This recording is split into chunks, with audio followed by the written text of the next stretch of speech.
باچا دی، د پلار نوم مې جمشید دی، نو د دې هلک شهباز خان نوم دی. دا باچا معین مشر شوی، خو موږ ته دا پته نه وه چې هغه به د دې مشر شي. موږ ته هېڅ معلومات د هغه نه و. زموږ نه بې تپوس هغه مشر شوی دی زموږ د دې جیداد. او اوس زموږ ورور په دې حال دی، د ده د علاج څه دغه نشتی، او کور زموږ په دې حال پروت دی.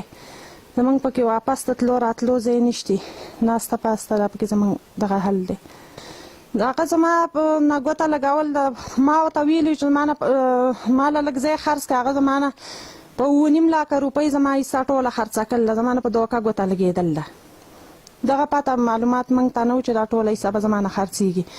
واپس بیا په د دغې وروسته هغه همداسې مو وایي چې لکه د دې پکې نوره حصه نشتې، د تلو راتلو ځای ده پکې د هغې نوره نشتي.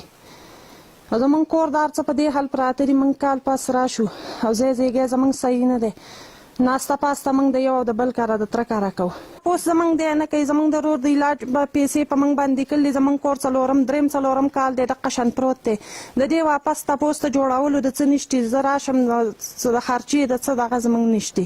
یو موږ اوس موږ داسې نه وایو چې هغه دې زموږ مشر شي. بس دی دا شته چې شو هغه شو ده. اوس دې نور موږ ته دا زموږ جیداد پرېږدي. اوس دغه موږ وایو چې زموږ د هغه نه چې دا زموږ د ګارډن هغه جوړ کړل دی، د دې نه دې زموږ ګوتې وباسي، د قلار شي. زموږ تره ژوندی دی، زموږ د هر څه وارث دی، زموږ تره جوړ شي. موږ خپل تپوس دا کولی شو، زموږ تره شتی دی. خیره د حکومت نه اوس موږ دغه غواړو چې د ده نه دې موږ آزاد کړي، زموږ جیداد هر څه دی زموږ په لاس شي.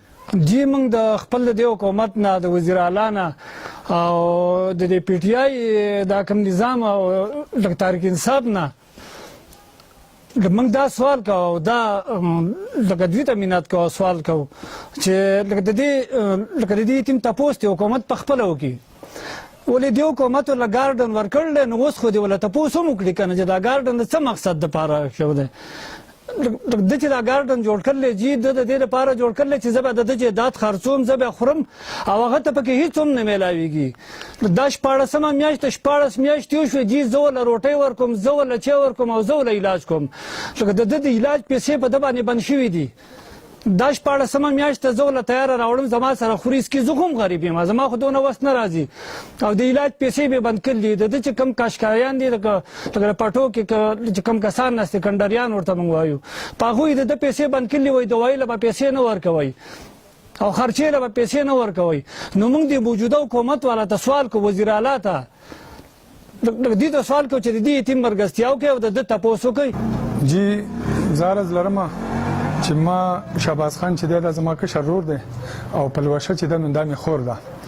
په سن 96 کې د دې پلوشې واده زموږ د کوره شوی دی او د دې د واده چې څومره منډه تړله، دا څه ګاډي کول دي، سامانونه دي، دا ټول له ما اخیستي دي.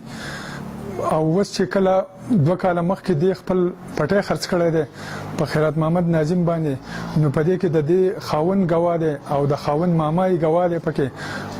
او دې چې په چا باندې خپل پټی خرڅ کړی دی، نو د هغه سړي نه په خپله روپۍ وصول کړي دي. زه نه په دې کې ګواه یم او نه پټی ما خرڅ کړی دی. نه ګارډین متعلق داسې خبره ده چې دې کې په سن 1996 کې زما تره وفات شو. بیا 10 کاله زما مشر تره شیرین زاده نومي و، هغه د وراثت کوو د پټو قلنګونه او اجاره دا بیا اخیستل. نو چې ما په 2007 کې د هغه سره حساب کتاب وکړو، نو هغه 2,11,500 روپۍ قرضدار شو. نو بیا په هغه یوز کې هغه په ډنډو پټي کې جریب ځمکه د شهباز خان له په خپلو روپو کې ورکړه. نو بیا اوس منکر و، ما په هغه باندې درخواست وکړو. په الیکشن 2018 الیکشن نه مخکې مې به درخواست وکړو او د هغه جریب ځمکې مطالبه مې ته کړله. اوس نن په عدالت کې ورسره کیس چلیږي چې هغه جریب ځمکه ورکړه. زما تره ته یو خټ اخیستی او 3 کانال 15 مرلې و، هغه ورته هم نه انتقال کوي. او 8,83,500 روپۍ ته د کوټې په بهانه اخیستې دي او کوټه تر اوسه تیاره نه کړه. او جی دا شهباز خان چې دی دا زما کشر ورور دی. هر کله چې دی زما سره و، نو ما پسې 1 روپۍ نه دی حساب کړی. د سیدو پورې 2 پیرې اپریشنونه مې ولا کړي دي، 1 روپۍ مې پسې نه دی حساب کړی. او واده مې ولا کړی دی، خپله خرچه مې کړی دی، پیسې مې پسې نه دی حساب کړي. او اوس ولم زه جامه، پیزار، علاج، هر څه چې دی نو دا ول زه په خپله کوم. او د خور له مې هم د بچو مبارکۍ کړي دي، خپله خرچه مې کړې ده.